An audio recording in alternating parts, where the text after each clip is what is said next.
Hi, I'm Jennifer Rawlison with Newburgh Clean Water Project and a member of the Stewart Air National Guard RAB. I'm here today just to make sure to advocate for the full remediation of our watershed and get us back on our original water supply, Washington Lake. It's been a long time, 7 years. And at this point, I feel that there are some measures that can be taken to start this cleanup, to start getting us closer to the reality of having safe drinking water originally from Washington Lake. This issue is really important to me. I'm born and raised here, and there are a lot of health impacts that come out that have been linked to PFAS, and our community needs the support and needs to remain diligent in making sure that this happens. Jen Benson with the Hudson River Sloop Clearwater.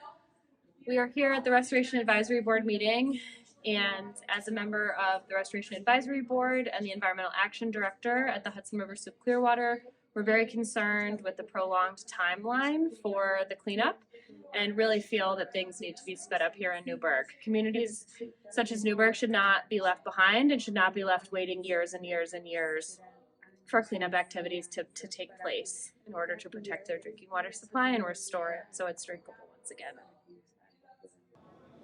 My name is Dan Shapley. I work with Riverkeeper. We're a nonprofit that's devoted to protecting and restoring the Hudson River and protecting drinking water supplies in our region. We've been working here in Newburgh since really before this crisis came to light back in 2016, but intensively since then because we're concerned about protecting the community and seeing the water supply restored and put into use again when the community is ready. It's important, one thing that it's really important for people to know is that even though we're here talking about contamination of the drinking water with PFAS chemicals, and those chemicals are harmful, they can cause illnesses for folks who have been exposed. It's important that people know that the tap water right now is coming from another source. It's coming from New York City's reservoirs as it's piped to this through the community to the city in what's called the Catskill Aqueduct. So people should know that there is not PFAS in their tap water today because of actions that have been taken already. But that said, it's very important that we clean up the source of the contamination. That's why we're here today. The Air National Guard base is the main source of this pollution. And what we are mainly here to do is to speed up the cleanup. We want to see the Guard commit to interim remedial actions, faster cleanup actions. We know of specific actions that can be taken.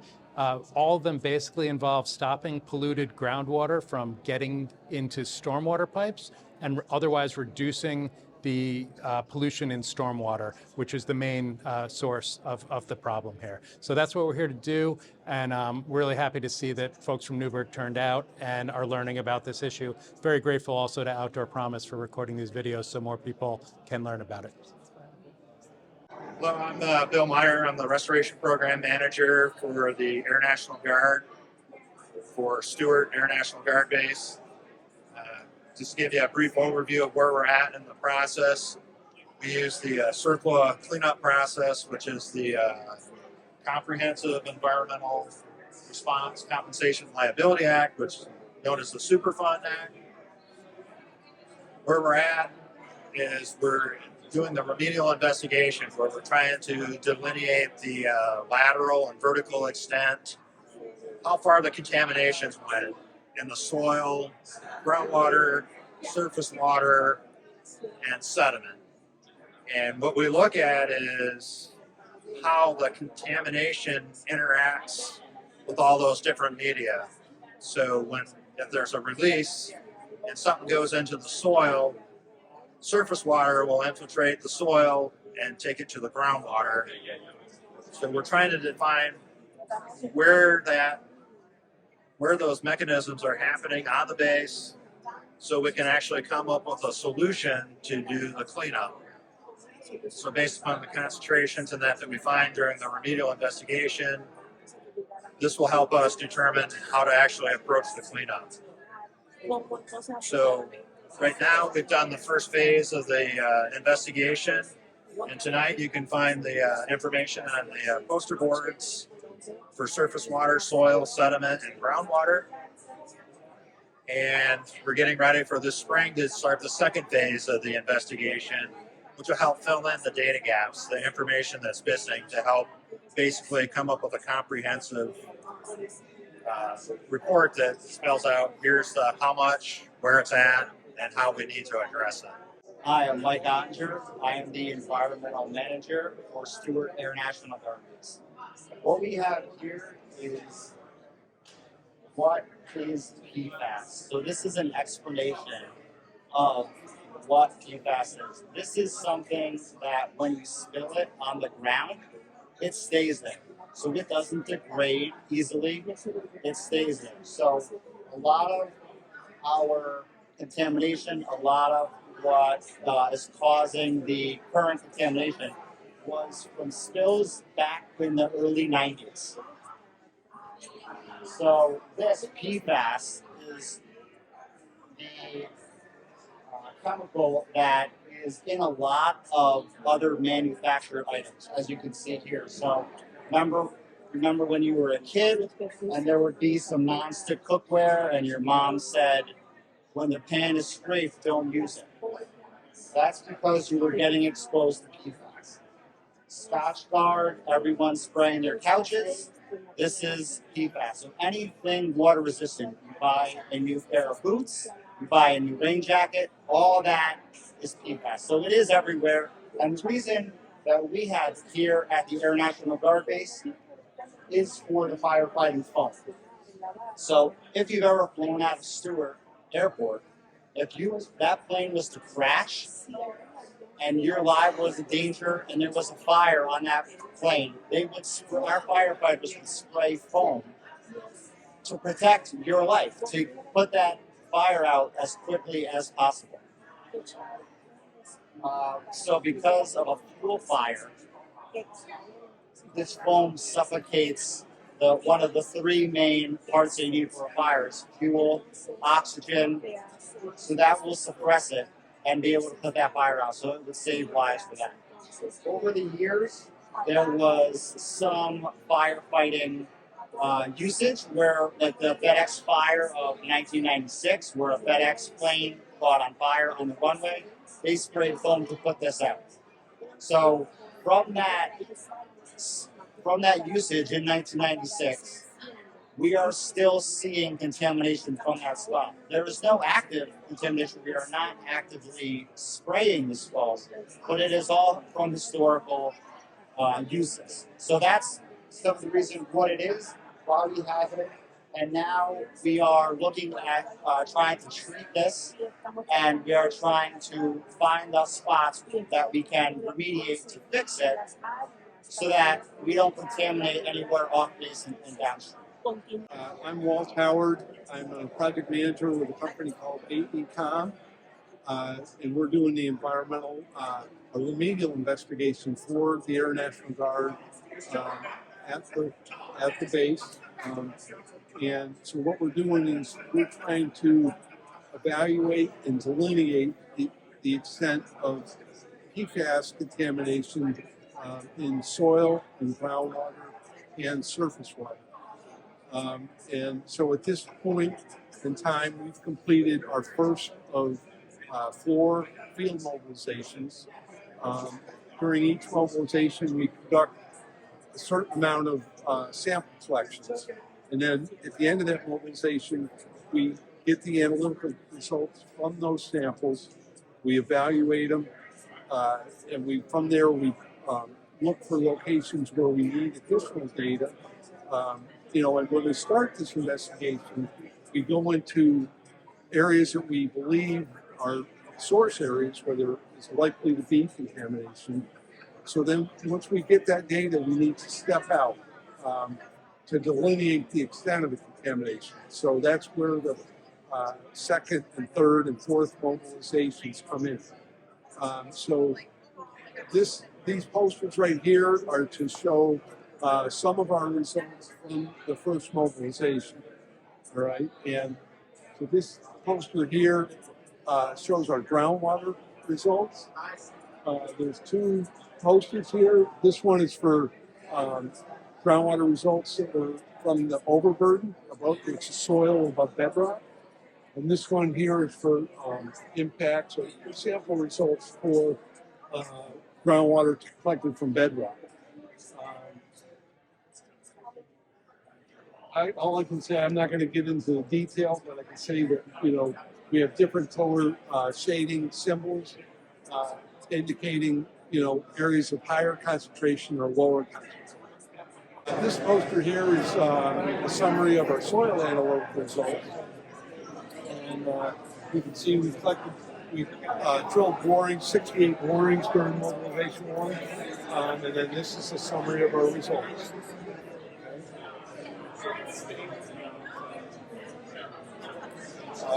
This poster here shows a closed caption TV survey that we did of a good portion of the stormwater piping at the base. And then it also shows the results of stormwater samples that were collected from like manholes and catch basins at various locations around the stormwater network. And so again, those are shaded different colors based on the concentrations that were detected in those locations. And then this is our last poster, and this is for surface water and sediment results. And these are the locations that were collected all around the region, around the airport. That's the base right there. That's Lake Washington.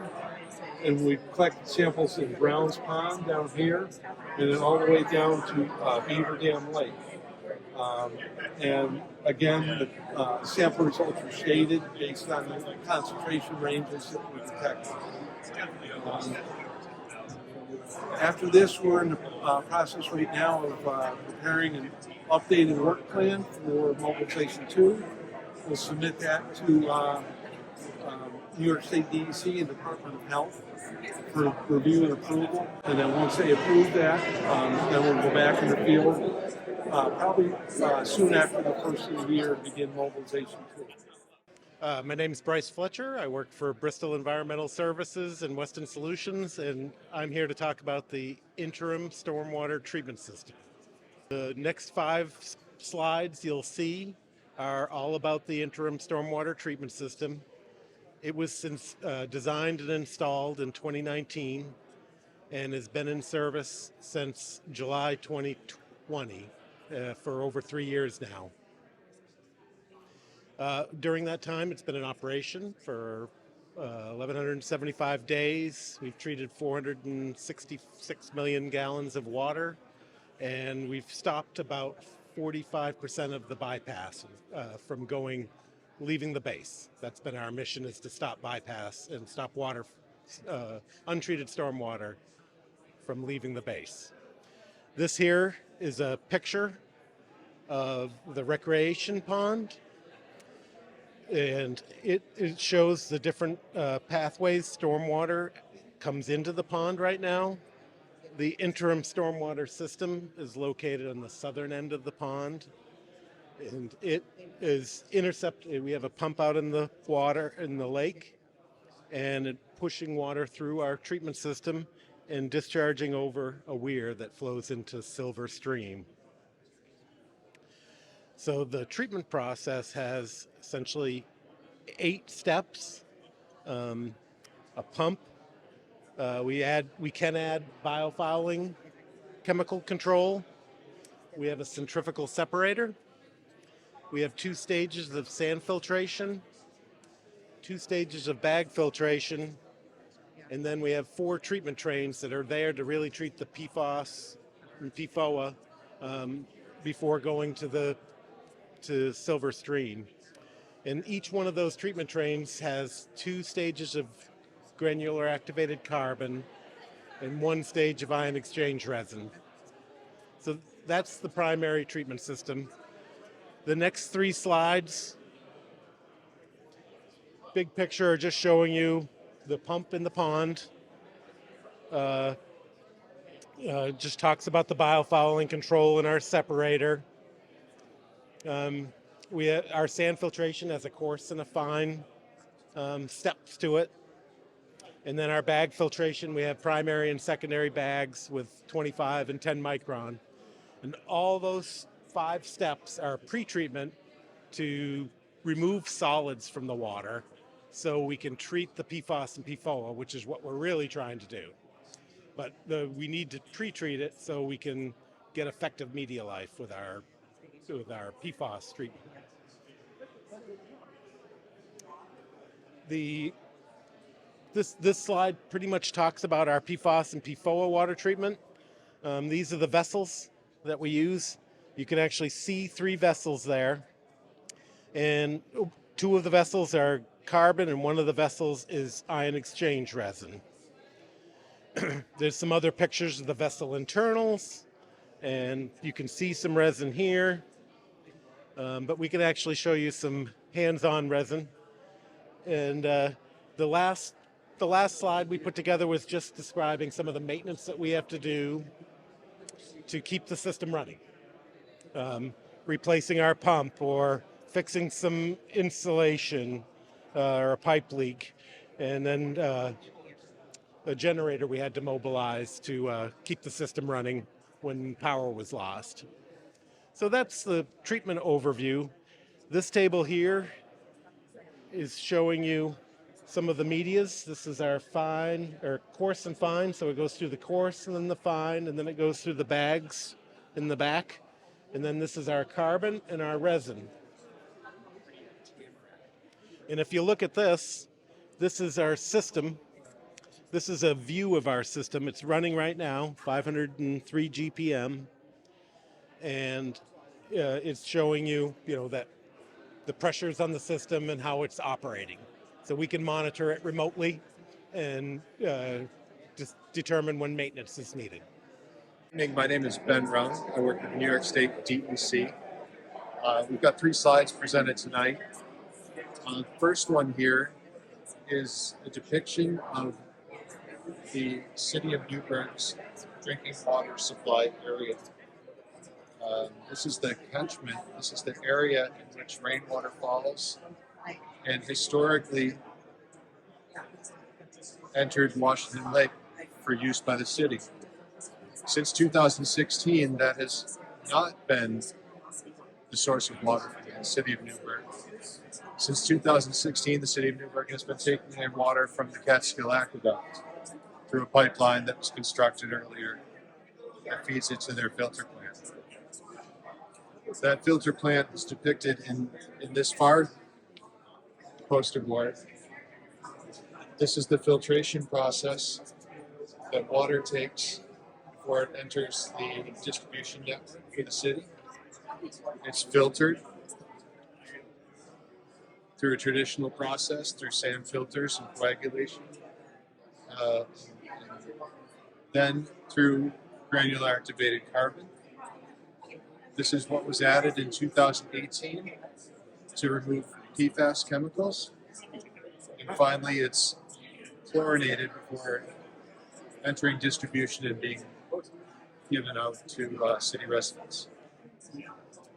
This slide here is other communities in the Northeast that use granular activated carbon to treat PFAS chemicals. Centered here is the city of Newburgh's filter plant and the granular activated carbon treatment system that was built in 2018. My name is Connor Hinton. I'm from EPA Region 2's Drinking Water and Groundwater Protection Section. Tonight, we're here to talk about a forthcoming drinking water regulation that's aiming to control the occurrence of PFAS compounds in drinking water. Right now, we're aiming to control these 6 compounds at the levels that we have shown on this board. A key part of this regulation is that drinking water systems will have to test their water to know the levels of those PFAS compounds that they have. If they find out that there are elevated compounds, they'll have to alert the public so that all the consumers are aware of that contamination. And then they're also going to have to take action to reduce those levels, either by installing water treatment or by switching to an alternate source. So again, the main objective of this regulation is to hopefully reduce PFAS contamination in drinking water. Right now, we're nearing the end of our regulatory process. We're hoping that it will come out by the end of this calendar year. At that point, we'll then have a few years for the systems to come into compliance and implement this rule fully.